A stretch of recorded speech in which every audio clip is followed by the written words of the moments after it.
empezar.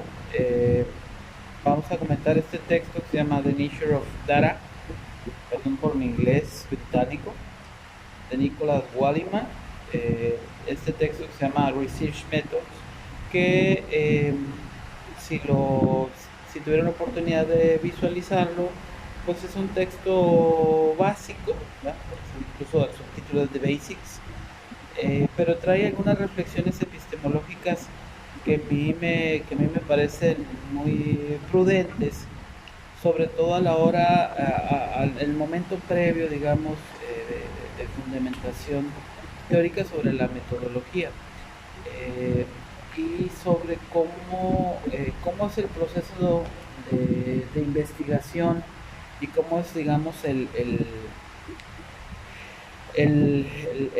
camino que va de los datos abstractos a los datos concretos, ¿sí? Que es básicamente de lo que trata esta lectura, que quizás nos lleve de dos sesiones, no estoy muy seguro, pero básicamente Walliman aquí en esta parte va a describir, digamos, las sucesivas etapas de este proceso hipotético deductivo, de esta lógica de la investigación que va desde las fundamentaciones de las teorías hasta el trabajo con los datos concretos sobre la realidad, y cómo también estos diferentes niveles tienen que ver siempre con la naturaleza del tipo de investigación que se vaya a desarrollar. No es lo mismo la investigación que se hace para las ciencias naturales, las ciencias exactas, que la investigación que se hace eh, en las ciencias sociales y en las humanidades. Es decir, la naturaleza de los datos y las finalidades o los fines no son los mismos. No hay una idea de método único, ni nosotros seguimos este criterio de pensar la ciencia a partir de una pretensión positivista de un método único y de una ciencia única, ¿no? La ciencia nos propone diversos caminos, diversas estrategias de fundamentación del trabajo científico, y eso es algo que se nos tiene que quedar muy en claro, ¿no? Entonces, ahí en el índice del libro creo que está bastante claro, ¿no?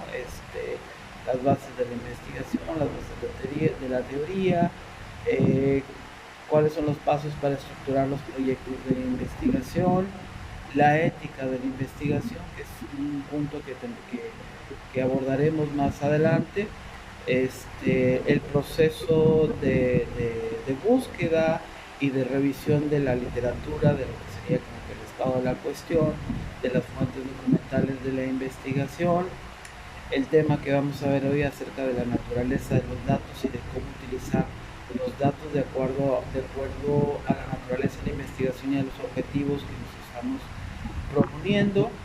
Eh, eh, Habla también en el tema, no sé si nos dará tiempo para hablar de eso, acerca de la investigación de las diferencias y similitudes entre la investigación cualitativa y la investigación cuantitativa y cualitativa, y también de cómo se hace el manejo de datos cuando hablamos de una investigación de corte cuantitativo, y y cuál es el procedimiento cuando estamos hablando de una investigación de carácter cualitativo, ¿no? Entonces me parece un texto interesante, y, para entrar en el tema, ¿no? De hecho la frase está aquí en inglés, ¿no?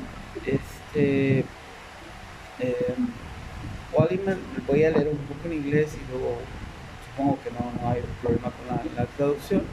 Walliman looks specifically at different types of research methods that are commonly used in academic and applied research.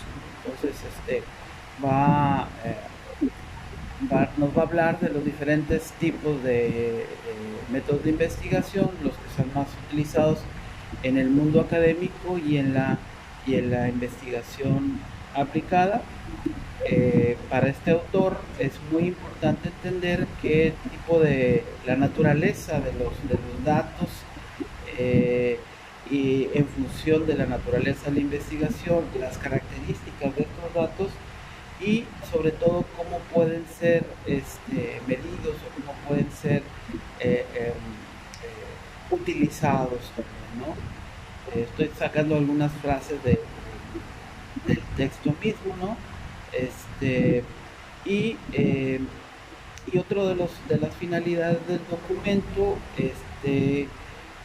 nos habla acerca de los diferentes niveles de abstracción que irían desde la parte más densa y más teórica, up in the sky, dice el texto, theoretical to the down to earth practical, o sea, es decir, del cielo a la tierra.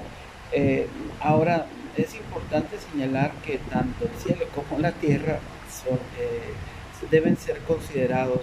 De hecho, lo que nos está describiendo Walliman es lo que se hace justamente en los procesos de investigación. Necesitamos una fundamentación teórica, siempre que nos ayude a ampliar el panorama de los datos prácticos, es decir, los diferentes niveles. Esta idea la encontramos ya, por ejemplo, no sé, en la epistemología platónica acerca de la doxa y la episteme, ¿no? En este caso, ambos niveles, ¿sí? El nivel de estas teorías profundas que pretenden explicar la naturaleza de la realidad y el nivel de la realidad misma con sus características particulares, con su singularidad, con las posibilidades de su medición, de su descripción, bueno, son procesos complementarios. Por tanto, lo que estaríamos hablando aquí desde una perspectiva metodológica, que algunos ligarían, por ejemplo, el marxismo, es de el necesario vínculo entre la teoría y la práctica. Y aquí también va a ser importante que ustedes estimen la necesidad de este equilibrio cuando desarrollen investigaciones en los diferentes campos de formación en los que ustedes están, en el lenguaje, en la educación, en la sociología, en la literatura, etcétera, etcétera, ¿no? Cada una de estas disciplinas tiene su propia naturaleza, pero también exigiría consideraciones acerca del valor de lo teórico y esta capacidad para visualizar las cosas en este entorno general y esta capacidad que debemos de tener también para poder analizar la singularidad de los datos, contextualizar estos datos en el contexto de la redundancia, de teorías y de elaboraciones de conceptos que pretenden dar cuenta de la realidad. Yo diría que esta idea es muy importante en los estudios que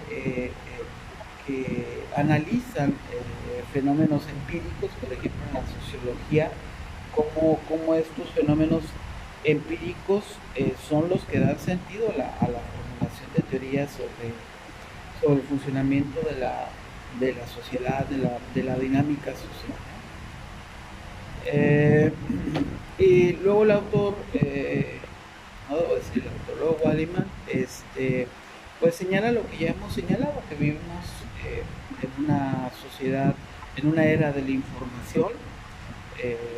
Esta era la información, ya hemos señalado que la era de la información no es necesariamente la sociedad del conocimiento, aunque intenta apuntar hacia allá. Habría que discutir nuevamente qué tanto estamos en sociedad del conocimiento, ¿no? Lo estuvimos viendo con Olivé en las sesiones pasadas, ¿no? Y Olivé habla, grosso modo, que es necesario expandir los sistemas de conocimiento, las formas de acceso y las consideraciones acerca de las fuentes del conocimiento de acuerdo a la multiculturalidad, de acuerdo a los contextos de vida de los usuarios, ¿no? Pero bueno, el hecho es que sí vivimos en una sociedad que nos permite acceder a multiplicidad de fuentes de información, y en estos tiempos y en estos días pues esta posibilidad es la que ha permitido seguir en procesos de formación y seguir en procesos de investigación, ¿no?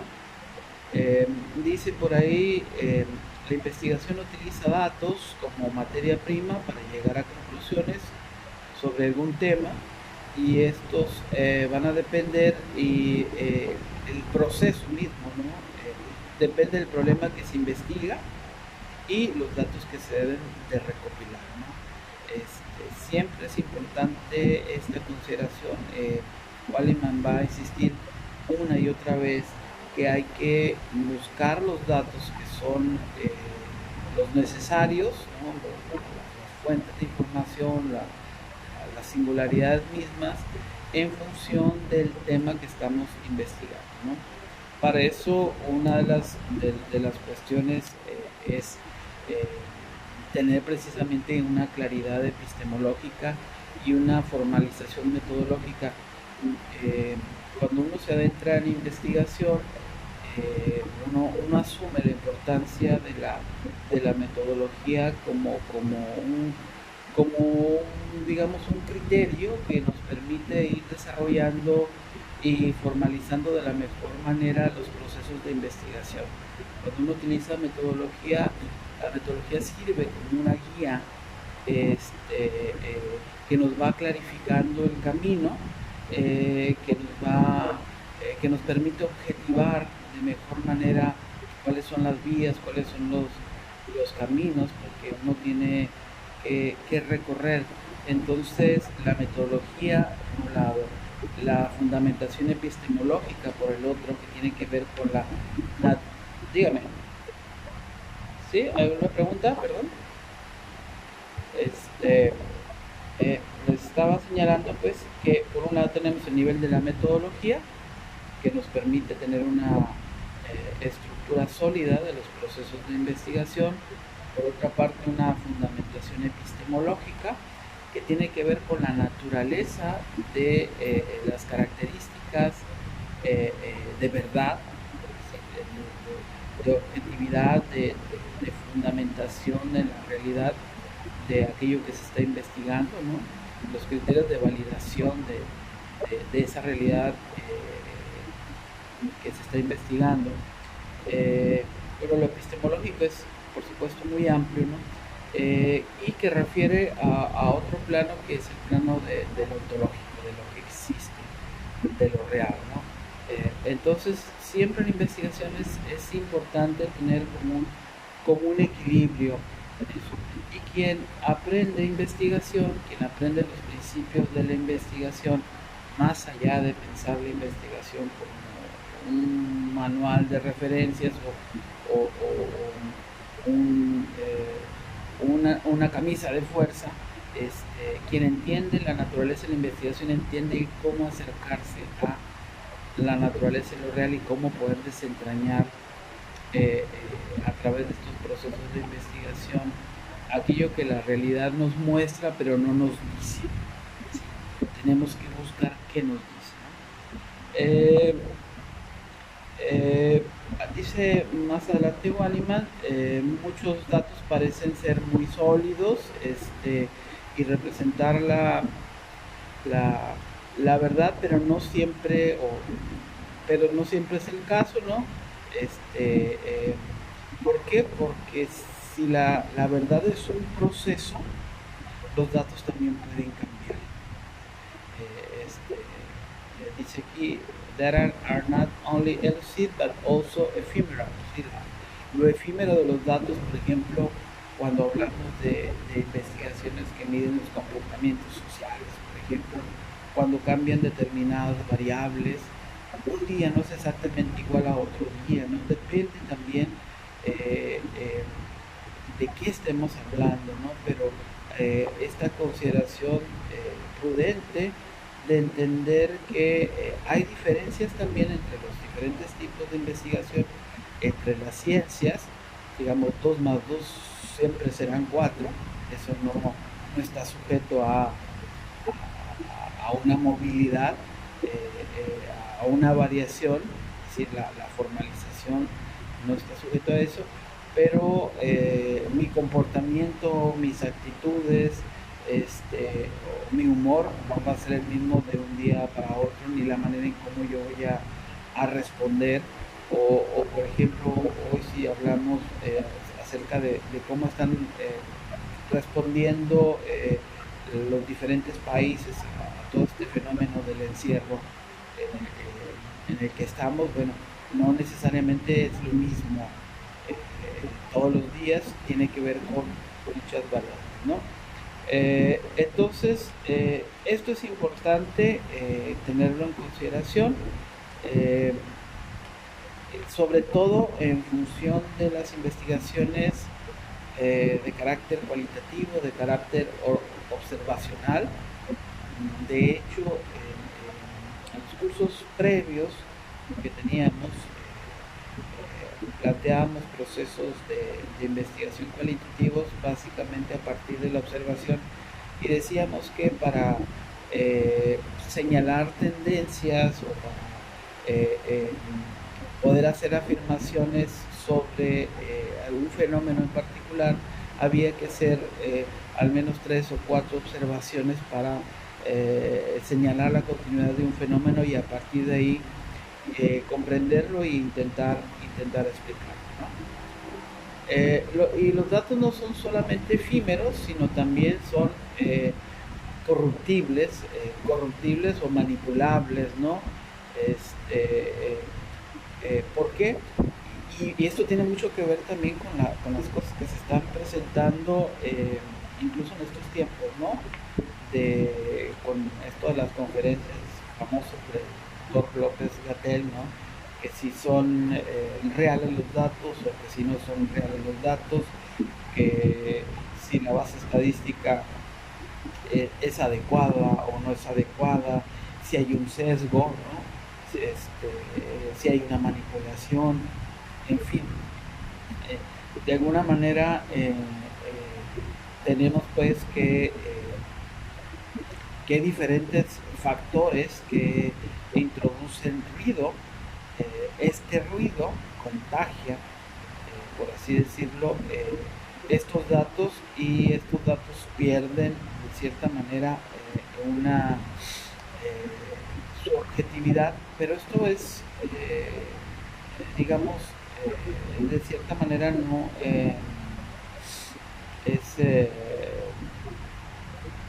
es natural, por así decirlo, ¿no?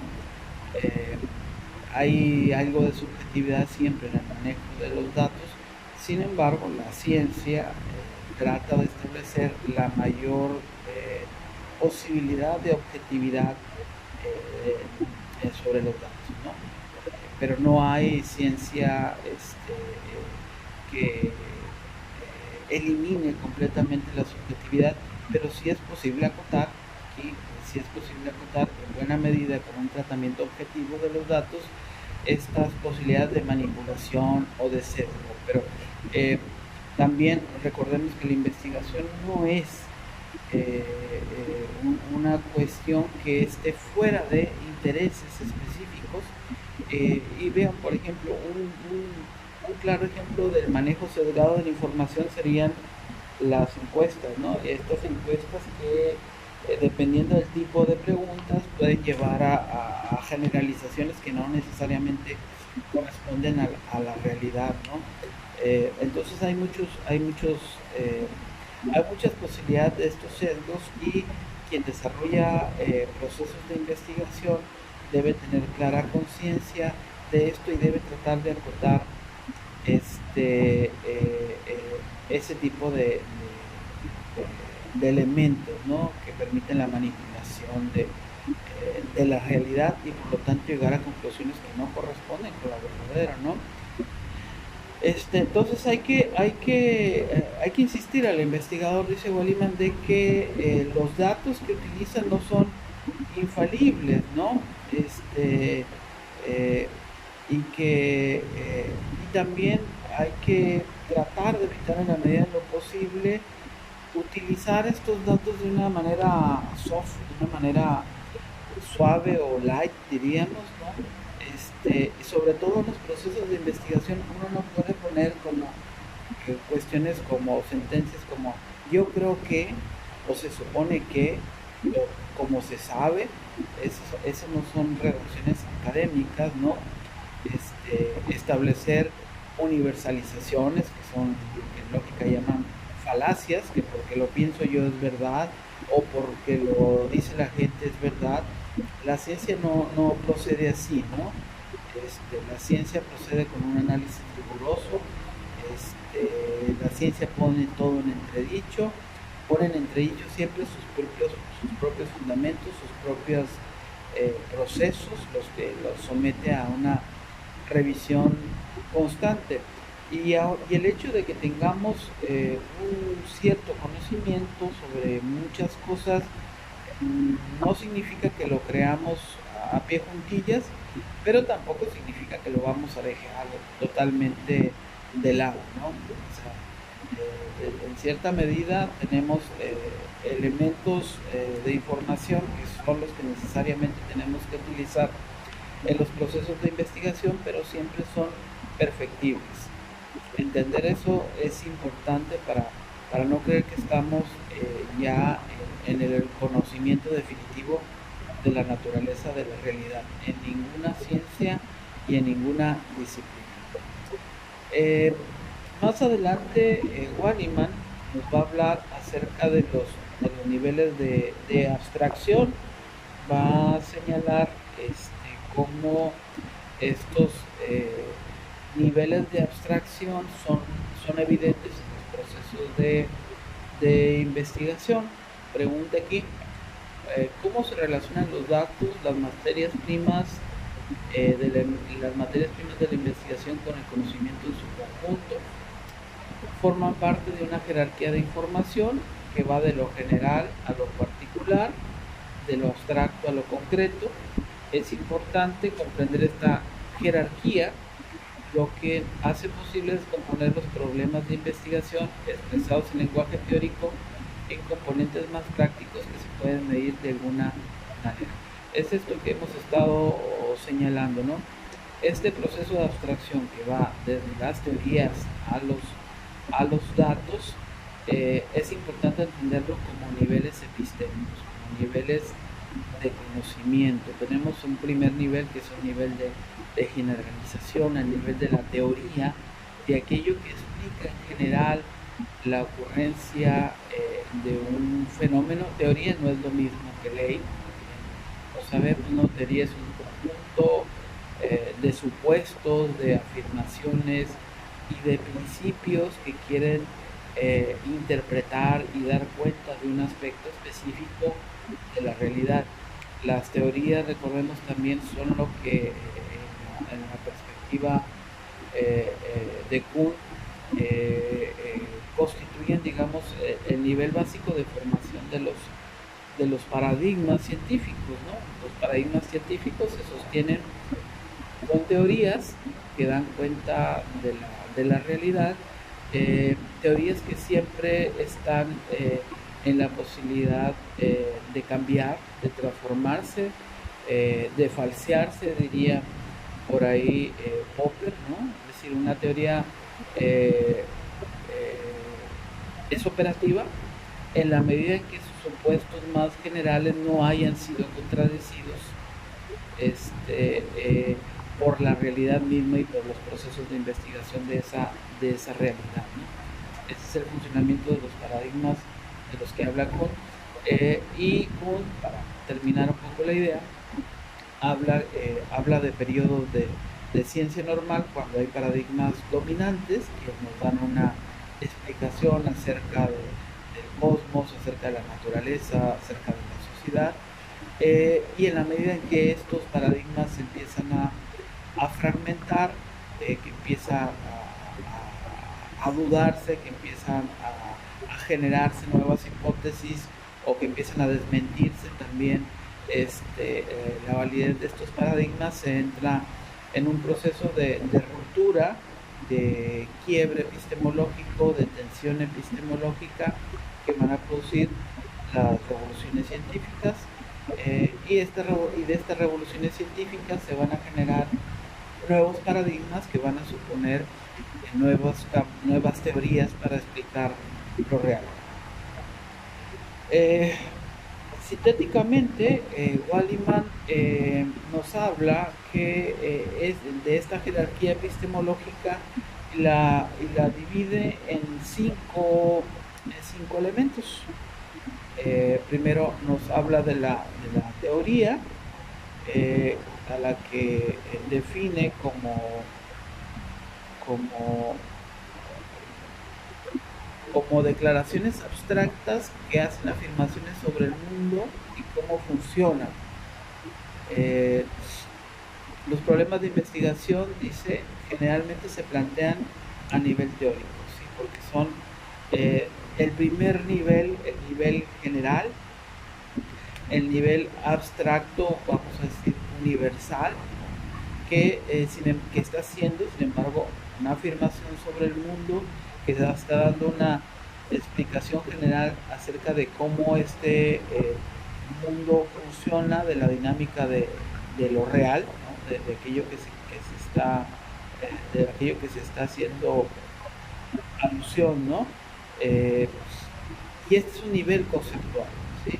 Hay, por supuesto, investigaciones de acuerdo a la naturaleza de la disciplina que están más orientadas a lo teórico y otras más orientadas a lo práctico. Por ejemplo, en filosofía somos más dados a lo teórico, en historia en cierta forma, ¿no? Aunque hay un apoyo también de lo real, de lo singular, pero hay, digamos, disciplinas que por su propia naturaleza trabajan más este nivel de lo teórico, ¿no? Pero quedémonos con esta idea de que la teoría, palabra de origen griego, por cierto, implicaría una especie de modelo explicativo, temporal, sujeto a revisión, sujeto a cambio, que quiere dar cuenta de la naturaleza de lo real. El segundo nivel en el que nos habla Walliman es a nivel de los conceptos, ¿sí? Los conceptos los define como los componentes básicos de la teoría, que generalmente son abstractos y no pueden medirse directamente. Los conceptos tendrían su equivalente metodológico en los procesos de investigación, en lo que llamamos nosotros la definición de las categorías operativas, que generalmente trabajamos en el marco teórico conceptual. De hecho, así metodológicamente se estructura, donde se dice y se enuncia con claridad en los procesos de investigación qué se va a entender por cada cosa, ¿no? Y estos conceptos generalmente se derivan, por supuesto, de teorías. Pensemos, por ejemplo, no sé, en el marco de las teorías educativas, no sé, por ejemplo, del constructivismo, hablar del área de la educación, de la pedagogía. Bueno, el constructivismo es esta teoría dentro de la cual hay también representantes teóricos como Piaget y Vygotsky, que hablan, no sé, términos como zonas de desarrollo próximo, tipos de inteligencias, qué sé yo, conceptos que se derivan de estos procesos de acumulación. En fin, no soy un especialista en constructivismo. Lo que quiero señalar es que cada teoría genera sus conceptos y cada concepto debe tratar de definir con claridad de qué se trata el concepto y cuál es la relación de este concepto con la teoría. La teoría está constituida de conceptos, los conceptos se clarifican, se enuncian, se escriben en el caso de la investigación, de tal manera que también entran en debate y en discusión en los marcos teóricos. Hay conceptos, hay teorías que en sus conceptos se oponen, ¿no? Hay teorías que entran en diálogo, hay teorías que entran también en contradicciones, y finalmente el investigador va eligiendo, va utilizando en función de esas teorías los conceptos y los va clarificando para señalar en su proceso de investigación qué está entendiendo por cada cosa. Pero este es un nivel de teoría, nivel de conceptos que hacen alusión a la teoría, pero tenemos que ir hacia algo más claro, porque los conceptos tienen que aterrizarse. Esto de aterrizar los conceptos es importante, porque si no seguimos todavía en el campo de lo teórico y de lo abstracto. Los conceptos tienen que tener una relación siempre con la singularidad de lo real.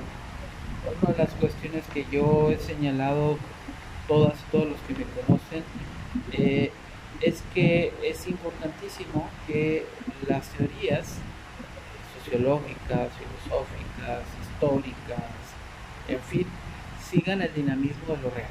Es decir, una teoría que es incapaz de seguir el dinamismo de lo real es una teoría que va perdiendo su capacidad de responder, de ayudar a la comprensión, al manejo, a la utilidad, vaya, para su utilidad científica, ¿no?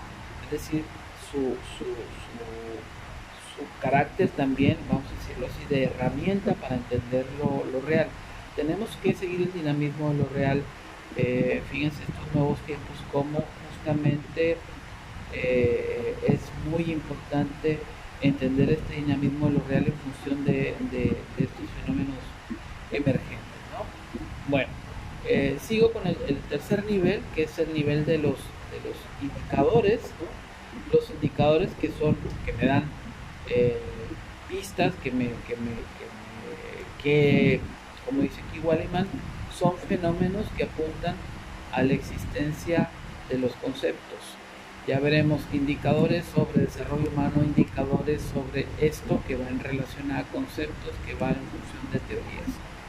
Luego el otro nivel, ahorita regresaremos a cada una de estas definiciones, está el nivel de las variables, que en las investigaciones empíricas, en los procesos de investigación, sobre todo cuando desarrollamos hipótesis, son identificables. ¿Qué son las variables? Son los componentes de los indicadores que se pueden medir.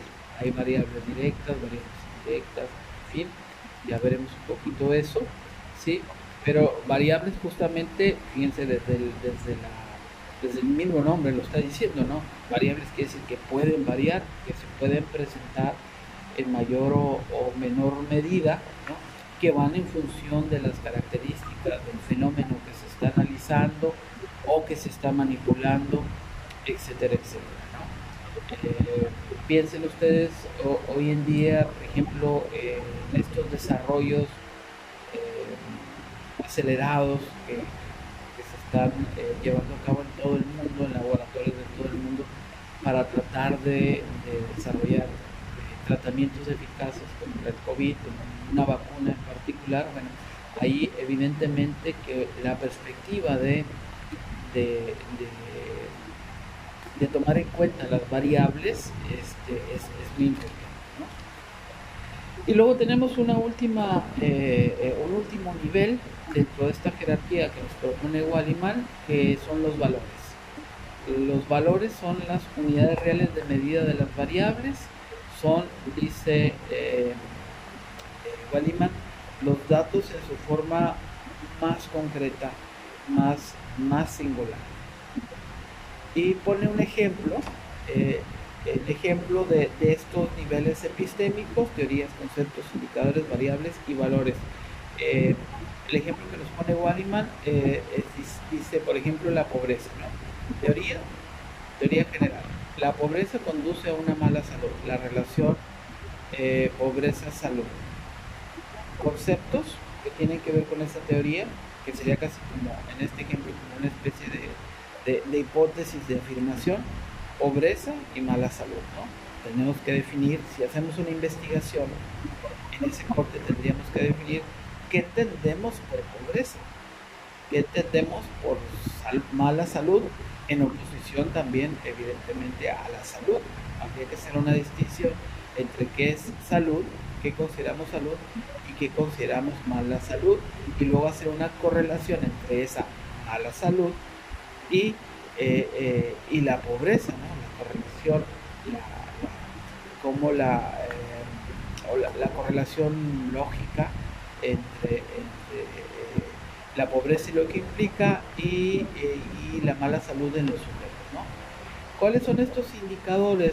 Los indicadores de la pobreza son ya más concretos, son entre otros los bajos ingresos, las malas condiciones de vida, la dieta restringida.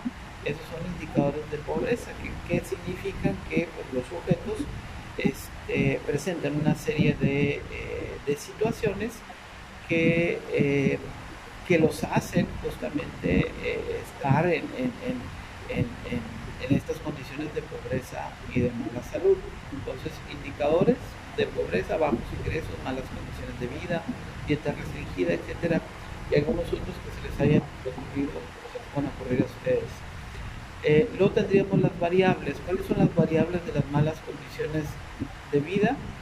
Son, aquí en el ejemplo, niveles de hacinamiento, el hecho de que vivan 30 en una casa, o no sé, 10 en una casa, pues esa es una variable, ¿no? Evidentemente que tiene que ver con una ausencia de un espacio adecuado, de una calidad de vida adecuada, ¿no? Si hay baño o no hay baño, por ejemplo, si hay servicios sanitarios o no los hay, ¿no? No es lo mismo una casa que tiene baño a la que no la tiene. Provisión de instalaciones sanitarias. Aquí habla infestaciones de alimañas. Supongo yo que tiene que ver con el grado de seguridad de donde se vive, ¿no? No es lo mismo la condición del campo que la ciudad, en fin, ¿no? No es lo mismo vivir en una colonia donde los servicios públicos pasan cada 2 días y se llevan la basura, a estas colonias donde jamás pasan los servicios públicos, ¿no? Y la basura se acumula y produce focos de infecciones, y bueno, todo esto que nosotros ya conocemos, ¿no? Y que producen estos fenómenos que afectan la calidad de la salud, como son infecciones, etcétera, etcétera. Y luego habla de los valores, ¿no? Los valores, en el caso del ejemplo, valores de los niveles de hacinamiento, así como indicadores mucho más concretitos: número de personas por habitación, áreas de piso de viviendas. No es lo mismo vivir en una casa con piso que vivir en una casa sin piso. Número de viviendas por hectárea, etcétera, etcétera. Y vean, por ejemplo, por ahí hay algunas imágenes, ¿no? En algunos municipios que no diré, pero por un lado se ven estos grandes edificios lujosos, con espejos, y reflejando esos enormes edificios, enfrente las casas atestadas, los cerros atestados de casas pegadísimas, unas con las otras, ¿no? Entonces ahí está estos valores específicos que se pueden visualizar, ¿no? Y luego Walliman ya hace una revisión, una recapitulación sobre los diferentes significados de estos niveles concretos. Dice en la teoría, aunque el significado del término teoría es bastante impreciso, porque bueno, no hay una definición absolutamente estricta, sino que hay maneras, de acuerdo a las tradiciones de investigación, de acuerdo a los enfoques de definir las teorías, aunque en términos generales Walliman se refiere a que la teoría de la investigación está relacionada con un juicio que hace una afirmación sobre un fenómeno. Un fenómeno es algo que ocurre, ¿sí? Es algo que se da, es algo que se nos muestra, y es algo que en lo que entramos en relación, ¿no? Fenómeno, lo que se me aparece, ¿no? Y esto que se me aparece, lo que hace la ciencia, lo que se me aparece no es necesariamente, digamos, es lo real, pero no necesariamente lo comprendo yo en su totalidad. Entonces yo tengo que adentrarme en la naturaleza de los fenómenos para entender por qué o cómo se nos presentan, ¿sí? Y justamente la ciencia es este modo, la metodología científica, el proceso de investigación científica, es este modo mediante el cual yo entro a tratar de analizar la naturaleza de aquello que se me presenta, es decir, de los fenómenos. Sigo con Walliman. Las teorías pueden variar desde afirmaciones complejas a gran escala, bien investigadas y fundamentadas y desarrolladas a través de la investigación científica, hasta conjeturas informales o corazonadas sobre situaciones específicas. Eh, Piensen ustedes en esto. ¿Cómo podemos entender esto? Eh, ¿Cómo podríamos entender, por ejemplo, si la teoría moderna sobre el cosmos o la evolución o la naturaleza de la materia, por ejemplo, hoy tenemos muchos elementos científicos que nos permiten analizar el cosmos, el universo, la composición de los elementos presentes en el universo, la idea del espacio mismo, eh, la idea de los elementos en los que se constituye el átomo, en fin, el espacio-tiempo y demás.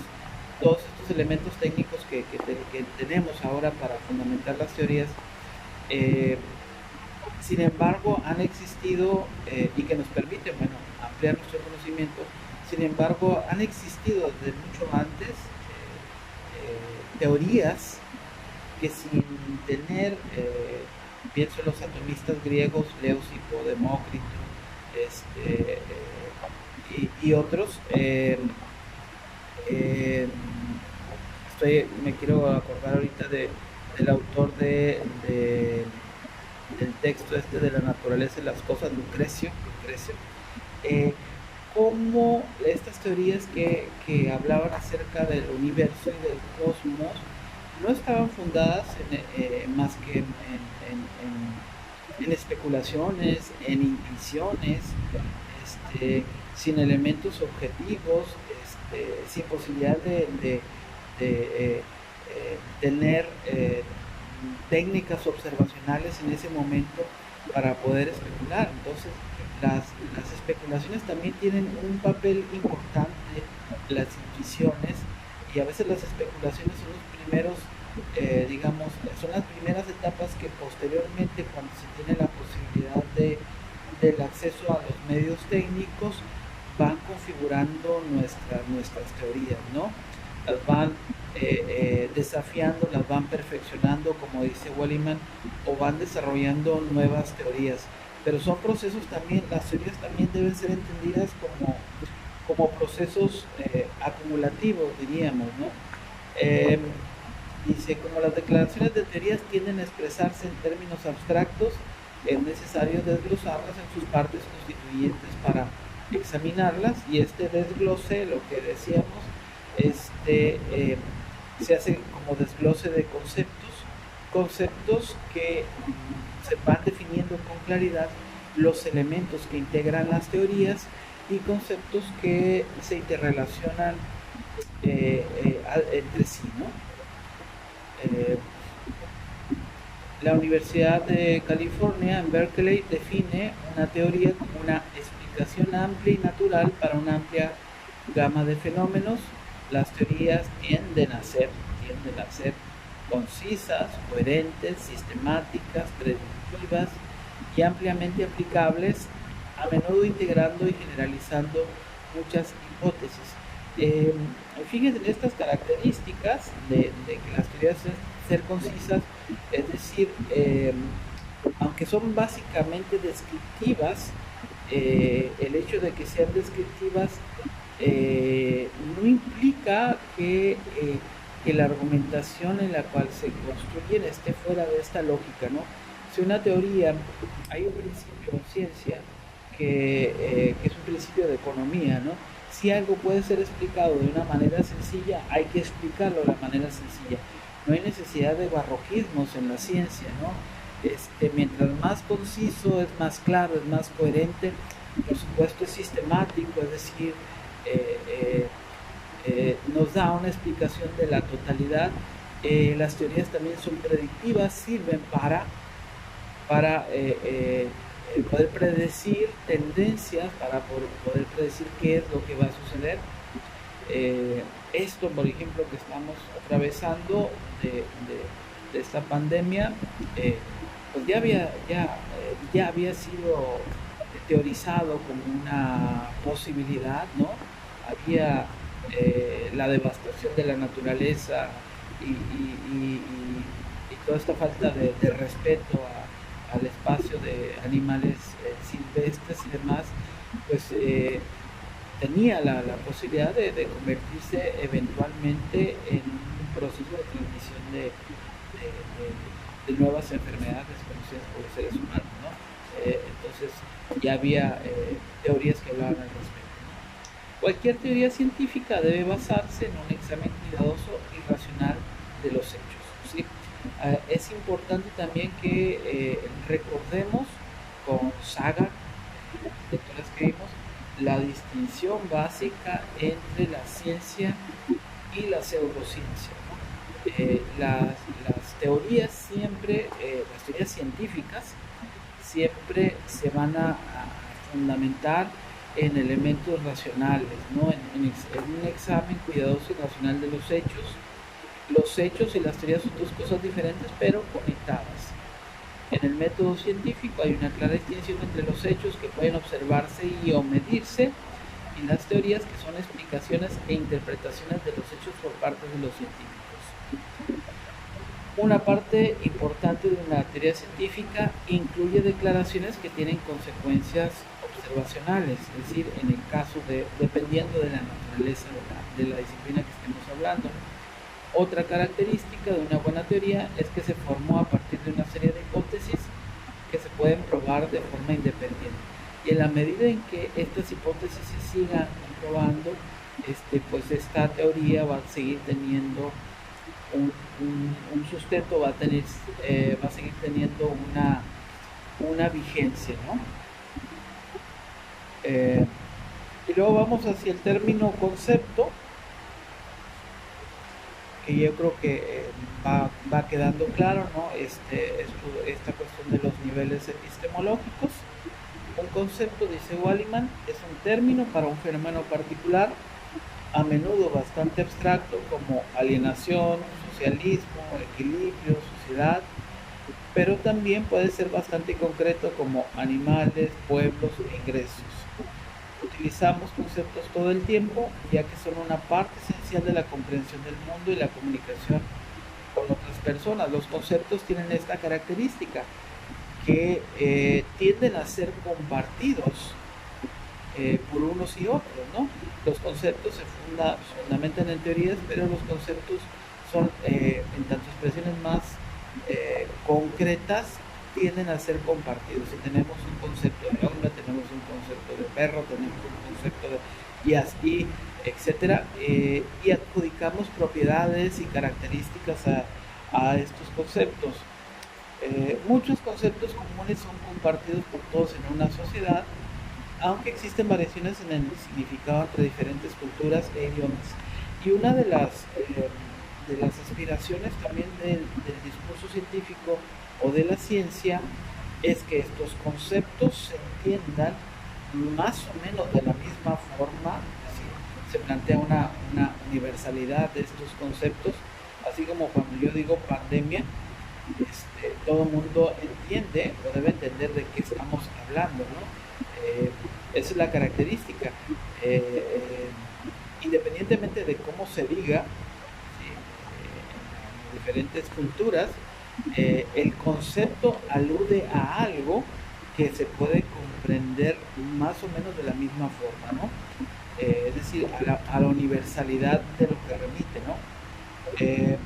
Por ejemplo, el concepto respeto, dice Walliman, significará algo diferente para un rapero callejero que para un noble señor. Bueno, no entiendo a qué hace alusión. Sí entiendo lo del rapero, pero no sé qué será un noble señor o un señor noble. Yo diría también que el respeto es un concepto que tiene que ver con la cultura, que tiene que ver con un conjunto de variables.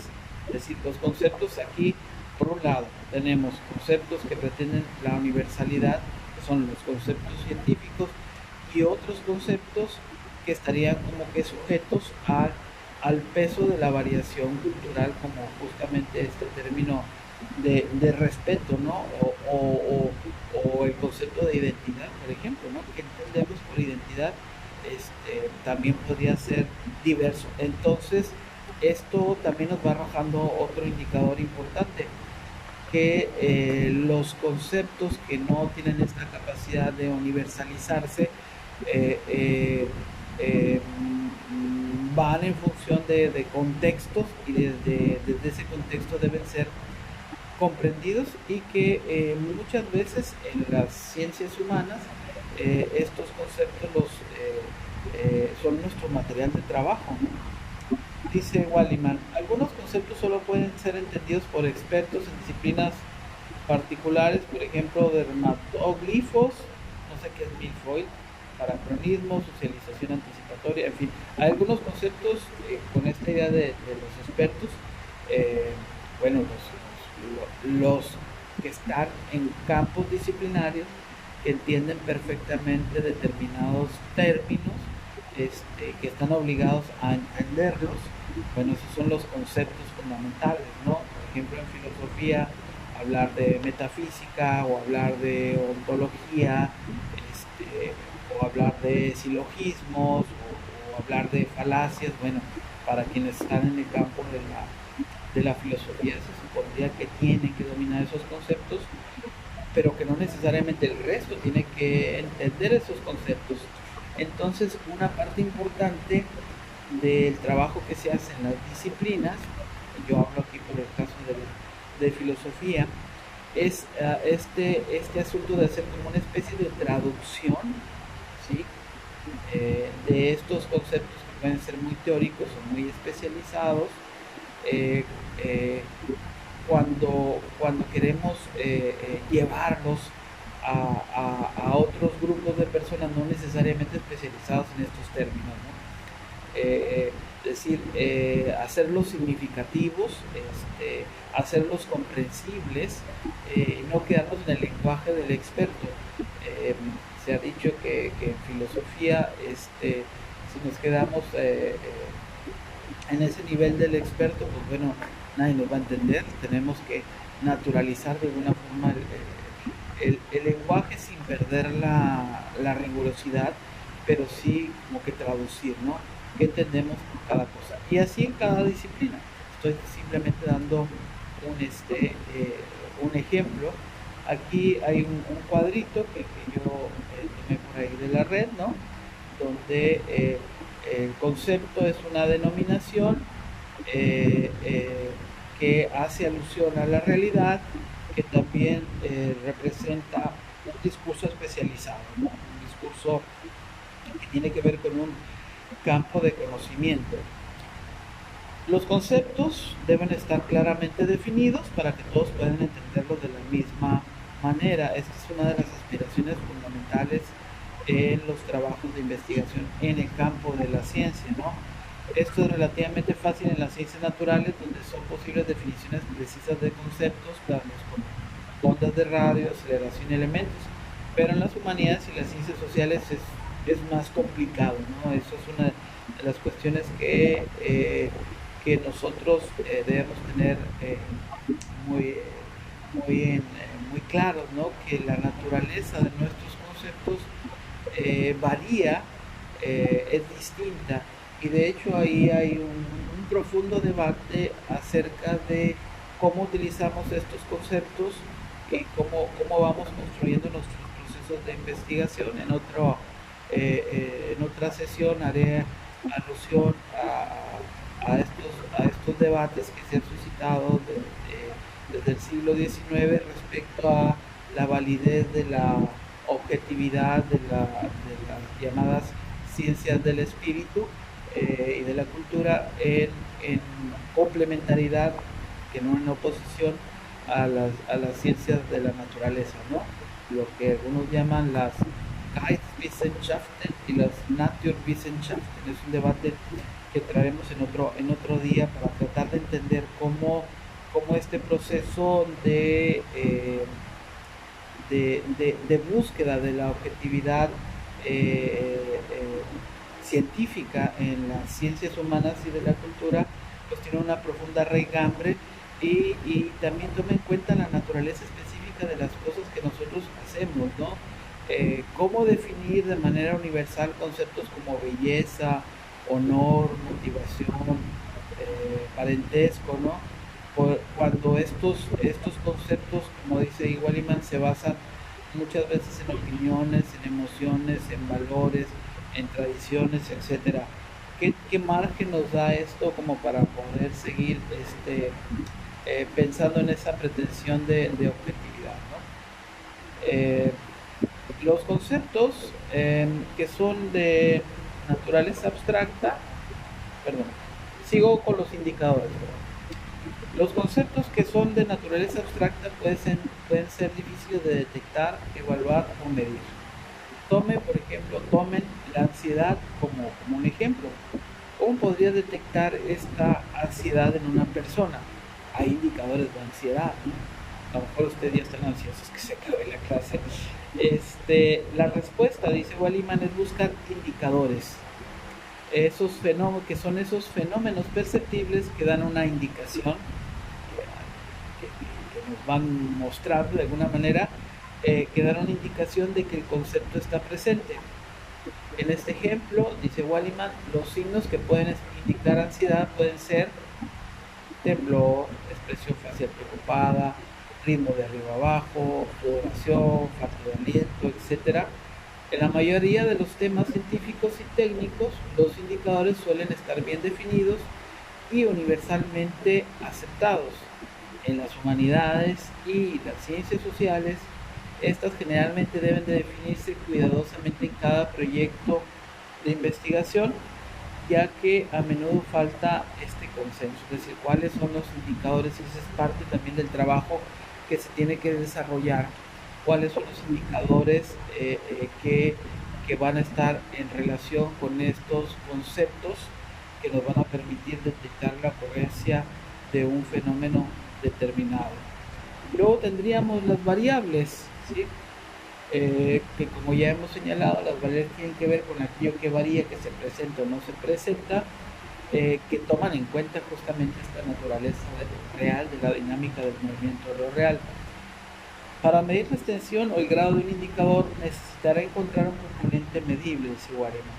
En el caso de la ansiedad, en el ejemplo anterior, sería muy difícil medir el nivel de preocupación de la expresión, pero podría medirse fácilmente la frecuencia respiratoria de una persona, ¿no? Es como también cuando le hacen una prueba, la famosa prueba del detector de mentiras, ¿no? Que si varía el pulso, si se acelera, si está haciendo una pregunta comprometedora generalmente y el pulso se acelera, pues eso es esta variable sería a su vez un indicador de que el sujeto está mintiendo. Sigo con Walliman. En las ciencias naturales la identificación de variables suele ser relativamente simple. Área, temperatura, velocidad son algunos ejemplos. Algunos de estos pueden ser apropiados para las ciencias para las ciencias sociales.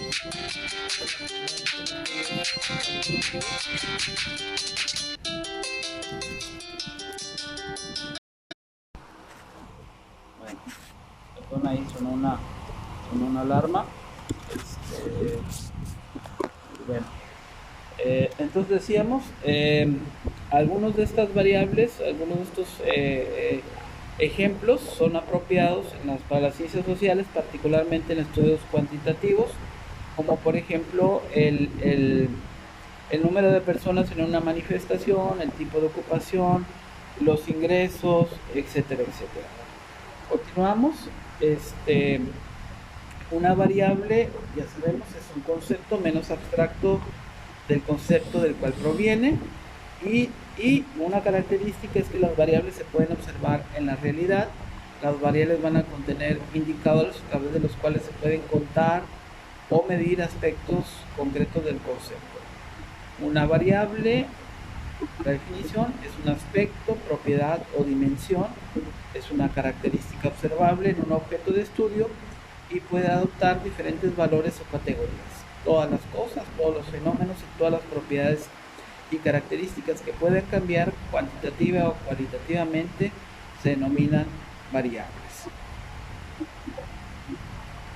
En una hipótesis que sustenta una relación causal, las variables se llaman variable dependiente y variable independiente. Después regresaremos también con este asunto cuando hablemos ya de la estructura de los trabajos de investigación, de cómo se van constituyendo a partir de sus elementos concretos, ¿no?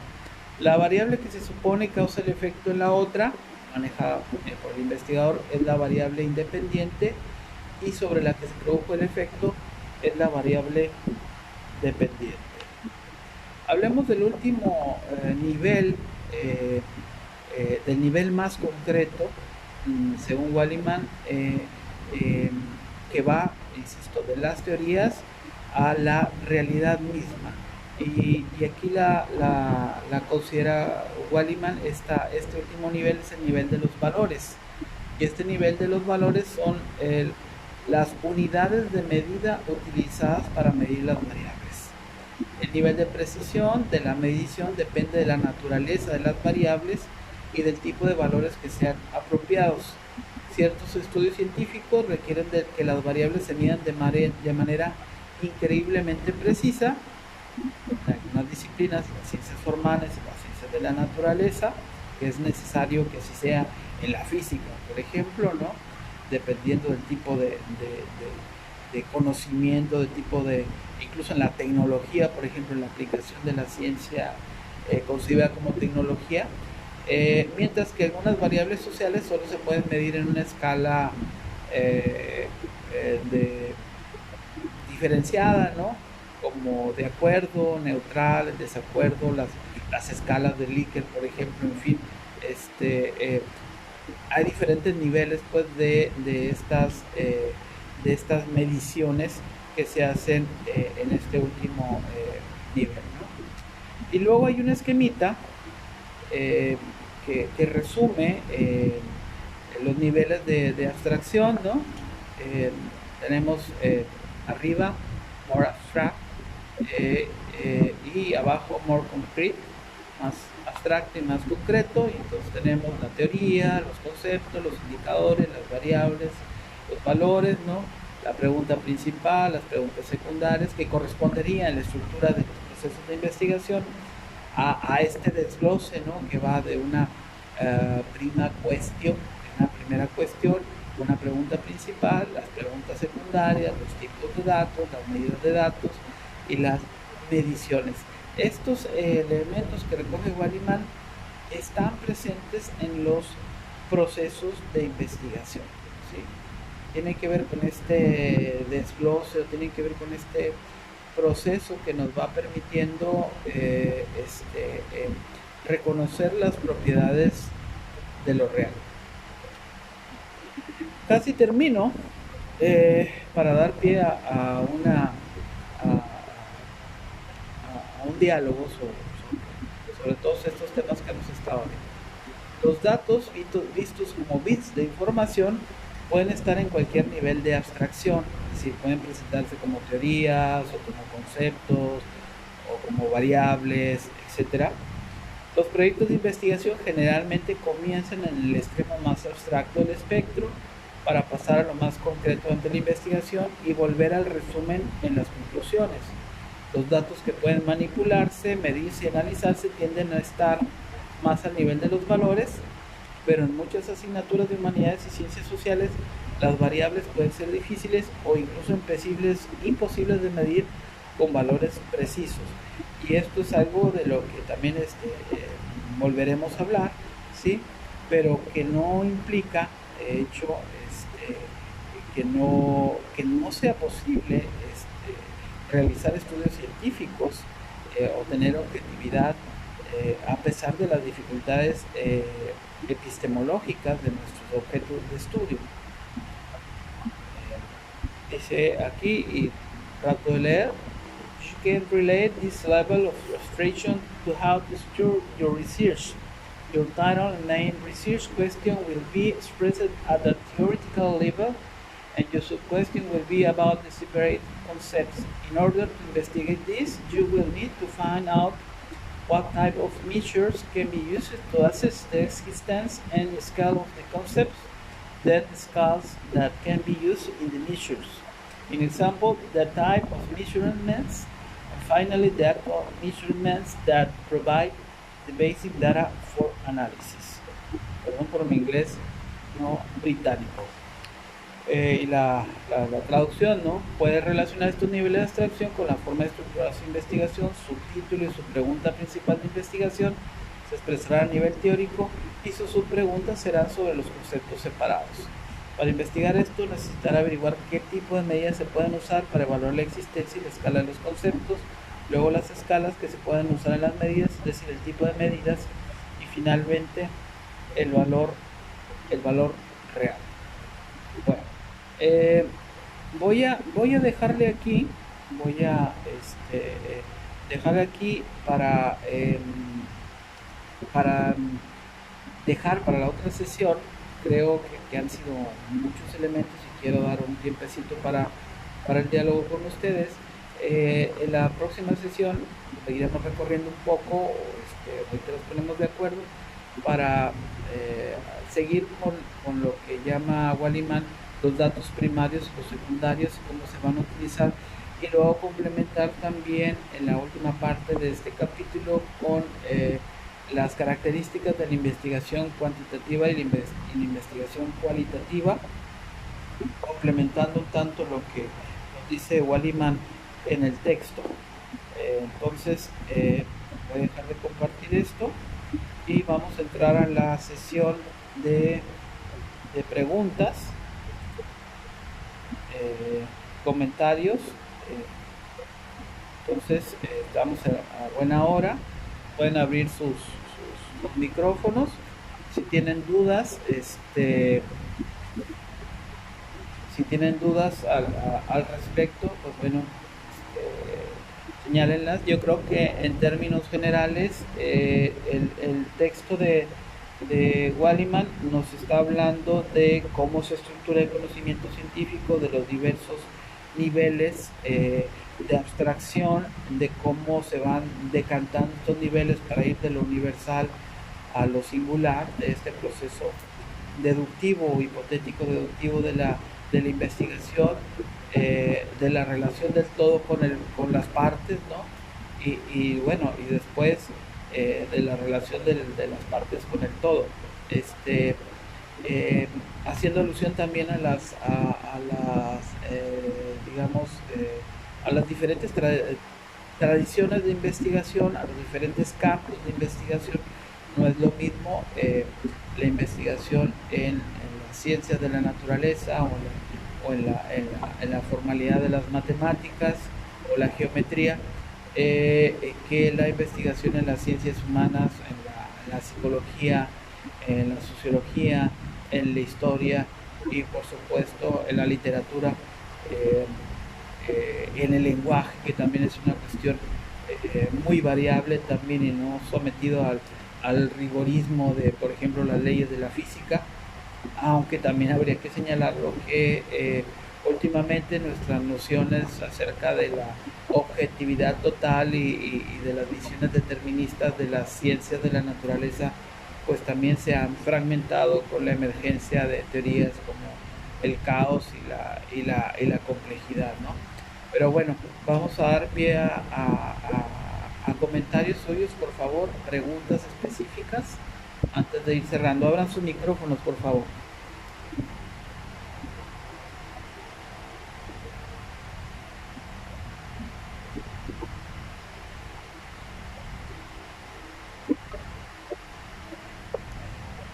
Bueno, pregunta aquí, Ander, que si los datos son efímeros, si hay reglas, pues sí, si hay reglas básicas que deben de cumplir sobre la antigüedad, dice, bueno. Para los procesos de investigación, por ejemplo, si hoy si hoy tenemos que investigar las reacciones de la sociedad frente a los fenómenos que están ocurriendo hoy en día, pues definitivamente no podríamos utilizar los parámetros de hace 100 años, ¿sí? O hace 200 años. Podría haber algunas situaciones generales, ¿sí? Pero los contextos son diferentes. Eh, si nos referimos a los procesos de estructuración de la investigación, se pide, por ejemplo, que las fuentes teóricas a las que generalmente se recurre, sean fuentes más o menos con un cierto, con un nivel de validez o con un margen de validez que posean actualidad, ¿no? Que sean el resultado de procesos de investigación recientes, que hagan alusión de alguna manera a la realidad y al contexto en el que se está viviendo. Por ejemplo, cuando estamos hablando de las ciencias humanas, las ciencias de la cultura, eso es importante, ¿no? No podemos utilizar de manera acrítica teorías y conocimientos de hace 200 años como si el conocimiento mismo no hubiera avanzado, pues. Es este asunto que yo señalaba del dinamismo de la realidad. Hay que tratar en la medida de lo posible, y entendiendo que el conocimiento es variable, hay que tratar de tener el conocimiento más actualizado posible, ¿no? Por ejemplo, hoy tenemos el acceso a muchos campos disciplinares, a muchas fuentes de información que nos permiten dar cuenta de un fenómeno de manera más completa, ¿sí? De manera más objetiva, de manera menos sesgada, ¿no? Y ese es un factor que va sumando al estatuto epistemológico de la investigación. No sé si te respondí con eso. ¿Más preguntas? ¿Comentarios? A ver, compañeras, compañeros. Importante, pues, mientras les señalo, importante siempre tratar de tener el conocimiento más actualizado posible en los campos disciplinarios. Importante entender también la investigación desde un punto de vista no positivista, como si fuera un conocimiento fijo e incuestionable. Todo el conocimiento está sujeto a una revisión continua, todo el conocimiento es perfectible, todo el conocimiento es relativo, sí, pero esta relatividad del conocimiento no implica que dejemos de lado la objetividad de este conocimiento alcanzado, ¿no? En realidad todo conocimiento científico, todo conocimiento acerca de la realidad es un conocimiento parcial. En cualquier disciplina, hablemos en términos generales de ciencia, no hay conocimiento definitivo. ¿Qué estaremos, si sobrevivimos como especie, qué estaremos conociendo? ¿Qué tanto habremos avanzado en el campo del conocimiento de la naturaleza y del universo en 100, en 200, en 300 años? Insisto, si estamos aquí o si la humanidad está aquí para atestiguarlo, pues esto será la comprobación de que el desarrollo de la investigación sigue el desarrollo de la inteligencia, ¿no? Y que este es un proceso continuo. Hago resumen porque no veo que no están preguntando nada. Yo quiero, y más bien pregunto yo, si se han entendido los diversos niveles que van de las teorías a los valores, teorías, conceptos, indicadores, etcétera. Si se ha entendido todo este proceso y sobre todo si se ha entendido cómo esto se traduce en los procesos de investigación. ¿Sí? teorías, conceptos, indicadores, variables y valores. Si ustedes pueden revisar en las investigaciones y van a encontrar investigaciones serias, académicas, científicas, y van a encontrar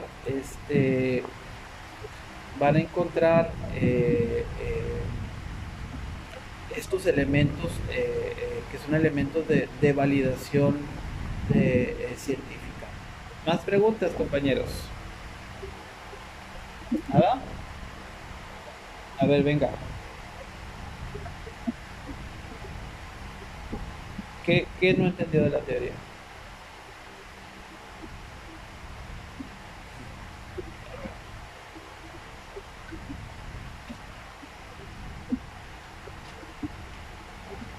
No. La teoría es una descripción general, ¿sí? Vamos a como lo había señalado Waliman, ¿no? En principio decíamos, la teoría son declaraciones abstractas que hacen afirmaciones sobre el mundo y cómo funciona, ¿no?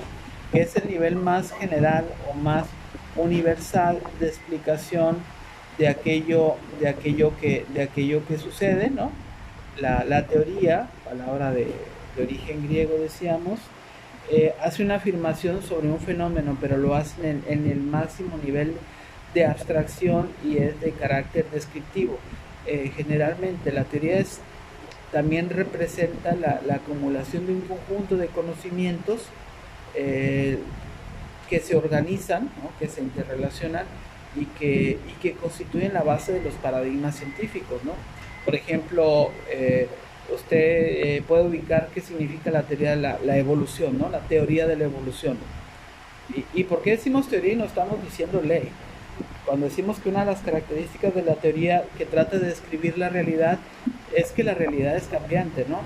Que las teorías no agotan, sino las teorías, vamos a verlos así como modelos explicativos generales del comportamiento o de las características de la realidad, ¿no? Y en tanto modelos generales, las teorías son cambiantes, tienen una dinámica de cambio generadas por la acumulación de nuevo conocimiento, por el descubrimiento de nuevas evidencias que van cambiando la propia teoría, que van desplazando las afirmaciones de la teoría por nuevas afirmaciones que van a posibilitar el cambio de los paradigmas científicos, ¿no?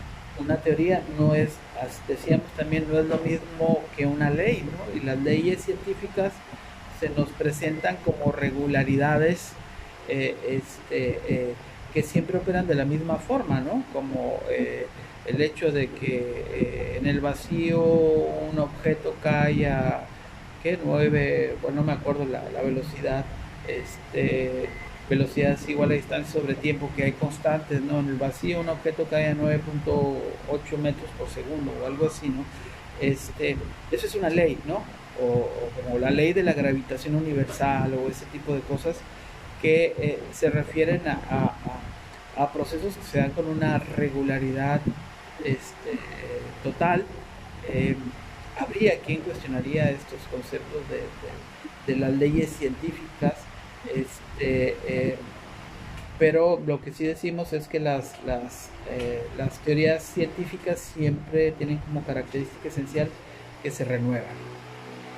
No sé si veámoslo como modelos generales de explicación, por eso del máximo nivel de abstracción. Cuando se refiere a abstracción, no se refiere al hecho de que no sean comprensibles, sino se refiere al hecho que sean generales. ¿Algún otro comentario, compañeros? ¿No? Bueno, si ya no hay más preguntas, vamos a dejar la sesión hasta aquí. Les pido por favor, si alguien más llegó a la clase, que me lo haga saber, que abra su micrófono. No sé si llegó Uriel Eduardo. Uriel Eduardo no está por ahí. Karime o Karime.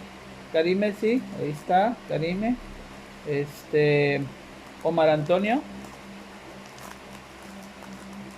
Omar Antonio no está. Bueno. Cintia Marien. Tampoco. Y bueno. Sofía González, por ahí.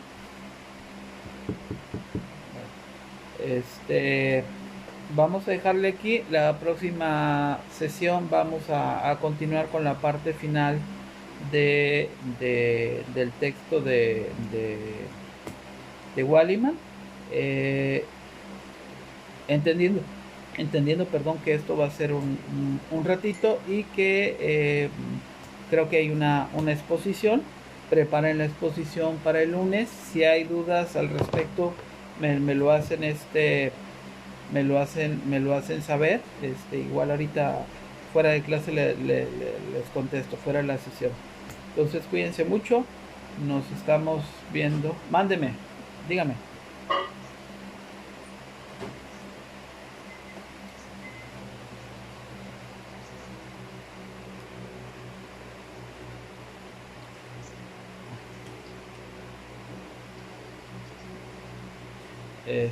Sí, bueno, ahorita en un momentito, déjenme cerrar aquí la sesión en Facebook Live, y ahorita le contesto.